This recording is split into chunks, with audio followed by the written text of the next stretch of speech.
Hello para mamang-mamangku di seluruh Nusantara. Sebelumnya saya sangat berterima kasih banget sama kalian karena kalian sudah mau mengunjungi channel ini. Dan juga terima kasih buat kalian yang sudah mau support channel ini.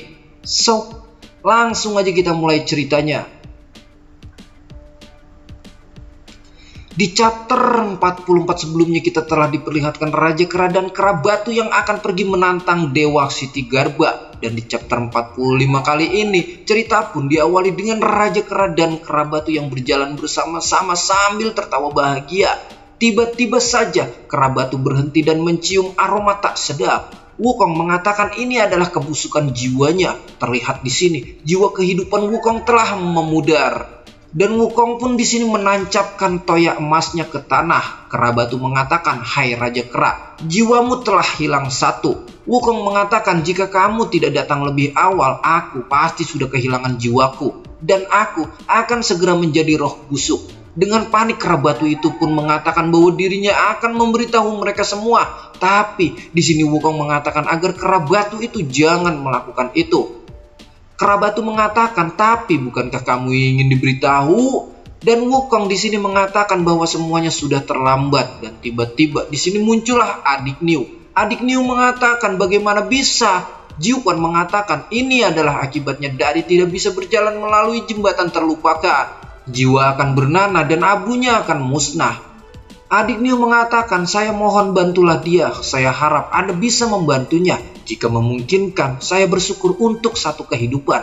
Mas Reng mengatakan, "Apakah kamu masih memiliki kemampuan ini?" Dan di sini Adik Niu pun bingung apa yang harus dilakukan. Jiuquan mengatakan, "Tapi maaf, jiwa Wukong kini sudah mulai menghilang." Kera Batu dan Adik Niu di sini terkejut karena tubuh Raja Kera kini mulai menghilang dan pudar. Wukong mengatakan, "Kelihatannya waktunya telah tiba."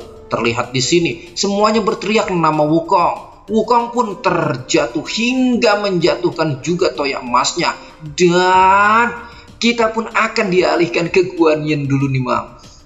Terlihat di sini Guan Yin dan Gautama sedang membakar kayu bakar, tapi tak ada jagung ataupun ubi yang dibakar. Di sini Gautama dan Guan Yin sedang bermeditasi. Kedua dewa bersila larut dalam konsentrasi yang membentuk kembali adegan sebelumnya, di mana tiga dewa menyerang roh darah bumi. Dan mereka berharap menemukan petunjuk dari mulai saat Gautama melihat benih iblis itu keluar hingga Guan Yin yang mengatakan agar Gautama berhati-hati dan menangkap benih iblis itu.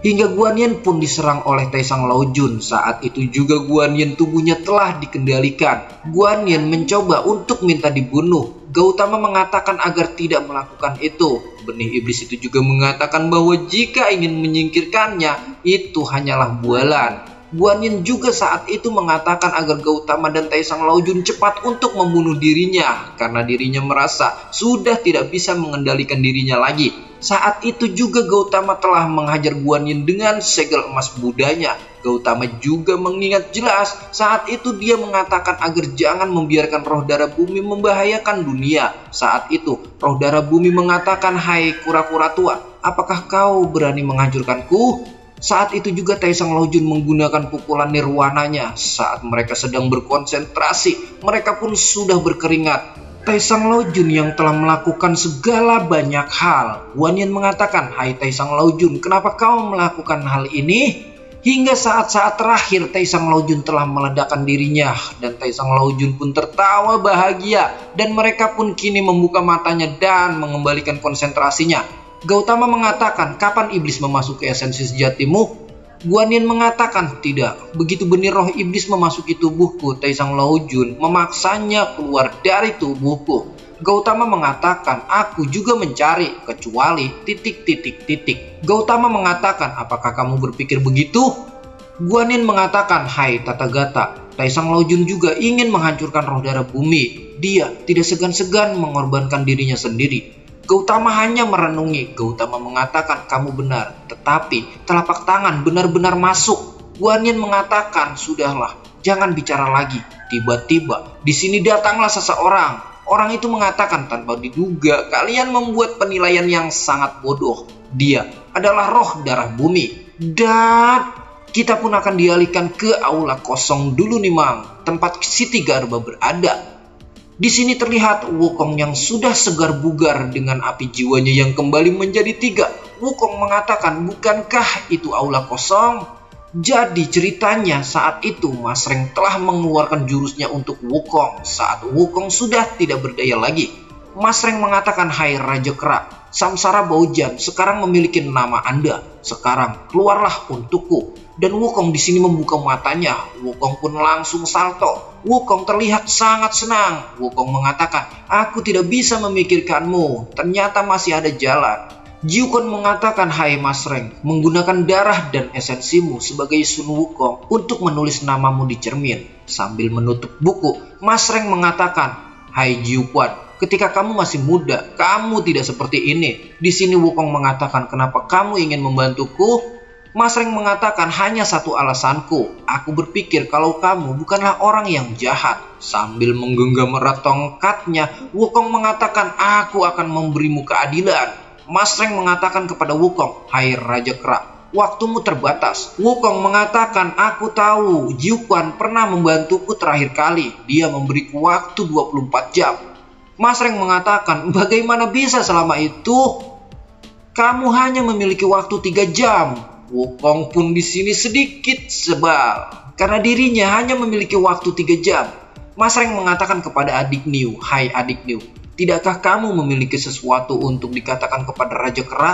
Dengan tersenyum manis, adik Niu mengatakan bahwa tidak ada yang ingin dikatakan. Adik Niu berpesan kepada Wukong agar Wukong pergilah dan cepat kembali lebih awal. Wukong pun pergi dan mengatakan, oke, tunggu aku di sini. Sambil mengangkat tangannya untuk mengatakan goodbye, adik Niu mengatakan, hai Raja Kera, cepatlah kembali ya. Wukong pun senang mendengar perkataan dari adik Niu. Tapi saat Wukong sudah berjalan jauh, di sini adik Niu menangis sendu. Adik Niu juga mengatakan, Raja Kera, jagalah dirimu. Jadi begitulah ceritanya. Kini Wukong dan Kera Batu itu pun sudah sampai. Kera Batu mengatakan, Siti Garba, tunggu, kami berdua akan menghancurkan seluruh aula Wukong. Dan kita pun akan dikembalikan ke Gautama lagi nih Mang. Di sini Gautama mengatakan yang bikin menariknya, iblis yang telah mati itu telah berdiri tepat di hadapan kami. Roh Darah Bumi mengatakan, aku memang sudah mati, tetapi hal yang aku janjikan belum terwujud. Jadi itulah alasannya aku kembali. Di sini Guan Yin dan Gautama merasakan heran karena Roh Darah Bumi telah memiliki janji. Roh Darah Bumi mengatakan, aku ingin mengatakan sesuatu yang aku ketahui atau apa yang ingin engkau ketahui, termasuk tujuan sebenarnya kenapa Taisang Laojun menyelamatkan Guan Yin. Dan Shinji Season 6 chapter 45 di sini pun bersambung. Langsung kita lanjut ke chapter selanjutnya aja ya. Dan buat kalian yang belum subscribe, langsung pencet tombol subscribe aja dan aktifin loncengnya biar kalian nggak ketinggalan chapter selanjutnya dari channel cerita saya. Mimin di sini pamit and